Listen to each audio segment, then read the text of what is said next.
माननीय अध्यक्ष महोदय, खंड संख्या 1 कस्बा नवलगढ़, जिला झुंझुनू में वर्तमान में 100 शैय्याओं युक्त राजकीय चिकित्सालय स्वीकृत है। स्वीकृत शैय्याओं की उपयोगिता दर BOR 2019 में 22.68, 2020 में 53.58% रही है। आगामी वित्तीय वर्षों में गुणावगुण एवं वित्तीय संसाधनों की उपलब्धता के आधार पर राजकीय चिकित्सालय नवलगढ़ में शैय्याओं में वृद्धि करने पर विचार किया जा सकेगा। खंड 2 राजकीय चिकित्सालय नवलगढ़ की वर्ष 2020 में मैटरनिटी बेड ऑक्यूपेंसी रेट 11.56 है। भारत सरकार के दिशा निर्देशानुसार मातृ एवं शिशु विंग के लिए मैटरनिटी बेड ऑक्यूपेंसी रेट 70% होना आवश्यक है। उक्त संस्थान में मातृ एवं शिशु इकाई बनाया जाना अभी विचाराधीन नहीं है। राज्य में ICU विंग के नॉर्म्स निर्धारण का काम प्रक्रियाधीन है।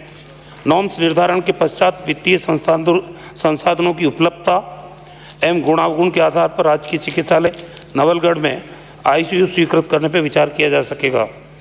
खंड 3 जी हाँ, मुख्यमंत्री निःशुल्क जांच योजना अंतर्गत राजकीय चिकित्सालय नवलगढ़ में सोनोग्राफी मशीन उपलब्ध कराए जाने हेतु NHM PIP 2021 में प्रस्तावित किया गया है।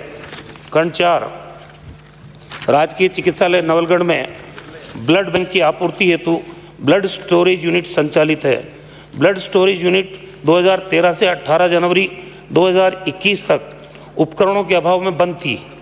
अब नवीन उपकरण उपलब्ध कराकर इसे 19 जनवरी 2021 से प्रारंभ कर दिया गया है तथा दिनांक 1 मार्च 2021 तक कुल 52 यूनिट रक्त ब्लड रोगियों को दिया जा चुका है। औषधि एवं प्रसाधन सामग्री अधिनियम 1940 के अनुसार BSU में वार्षिक खपत 2000 यूनिट से ज़्यादा होने पर ब्लड बैंक की स्थापना की जाती है। आगामी वर्षों में ब्लड स्टोरेज यूनिट में खपत वित्तीय संसाधनों की उपलब्धता एवं गुणावगुण के आधार पर ब्लड बैंक स्थापित करने पर विचार किया जा सकेगा। अध्यक्ष महोदय, मेरे नवलगढ़ के राजकीय चिकित्सालय में 100 बेडेड अस्पताल है। माननीय मंत्री जी ने खुद ने माना है कि 53.58% रही है अभी जो ऑक्यूपेंसी थी वो 2020 में। पूरे ज़िले में सबसे ज़्यादा बेड फुल मेरे नवलगढ़ में रहते हैं। आसपास के सभी क्षेत्रों के लोग वहाँ पे इलाज कराने के लिए आते हैं क्योंकि वहाँ पे चिकित्सकों की खूब नियुक्ति कर दी मंत्री जी ने। मैं निवेदन करना चाहूँगा कि इसका एक तो बेड बढ़ाया जाए।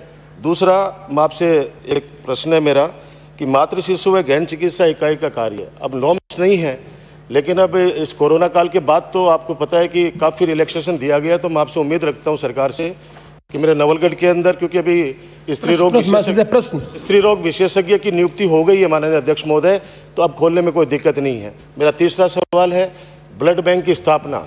अभी अध्यक्ष महोदय मात्र स्टोरेज यूनिट है। डॉक्टर, आप खाली प्रश्न नहीं पूछ रहे हो, कोई सभी वो बात कर रहे हो जो प्रश्न मैं कह रहा हूँ कि 52 यूनिट स्टोरेज में आ गया, लेकिन वहाँ पे सबसे ज्यादा ब्लड डोनेशन नवलगढ़ में होता है। तो ब्लड बैंक की स्थापना, उसका प्रश्न पूछो ना आप, होता है तो नहीं स्थापना करवा दो अध्यक्ष महोदय, यही प्रश्न है हमारा। तो क्या सब बात मान ली आपकी। माननीय अध्यक्ष महोदय, इस वर्ष के वित्तीय वर्ष के बजट में माननीय मुख्यमंत्री जी ने 1000 बेड की घोषणा की है। मैं माननीय सदस्य को यह आश्वासन देना चाहता हूं कि आपसे मैं चर्चा करके और उपयोगिता के हिसाब से जितने आवश्यक होंगे वहाँ बेड भी बढ़ाएंगे। सेकंड चीज़, आपने सोनोग्राफी मशीन के बारे में बात की है, ये PIP में हमने भेज दिया है। मैं माननीय सदस्य को यह आश्वस्त करना चाहता हूँ सोनोग्राफी मशीन भी नवलगढ़ में हम स्थापित करेंगे। और इसके अलावा आपने MCH विंग की बात की है, इसके नॉर्म्स भी बने हुए हैं। 41 MCH यूनिट पूरे राजस्थान में अभी संचालित है। तो माननीय मुख्यमंत्री महोदय से मैं माननीय सदस्य की भावना पहुंचाऊंगा और हम प्रयास करेंगे कि वहाँ MCH विंग भी जल्दी काम करना शुरू कर दे। जहाँ तक ब्लड बैंक की बात है, ये ब्लड बैंक जो स्टोरेज के रूप में वहाँ काम कर रहा है वो तो पूर्ववर्ती सरकार के समय में बंद हो गया था। माननीय अध्यक्ष महोदय, माननीय सदस्य ने अपने विधायक कोष से पैसा दिया और इक्विपमेंट खरीदे और उसको चालू करवाया। राज्य सरकार ने भी 2 लाख से ज़्यादा की राशि वहाँ पे DG सेट वगैरह के लिए दी है, तो वो अब कार्यरत हो गया है। सने सने वहाँ कैसे ब्लड बैंक बने, इस पे भी राज्य सरकार विचार करेगी। अगला प्रश्न नरेंद्र नागर, प्रश्न संख्या 3448। माननीय अध्यक्ष महोदय, झालावाड़ जिले में 6 नई ग्राम सेवा सहकारी समितियां क्रमशः खेड़ला, नसीराबाद,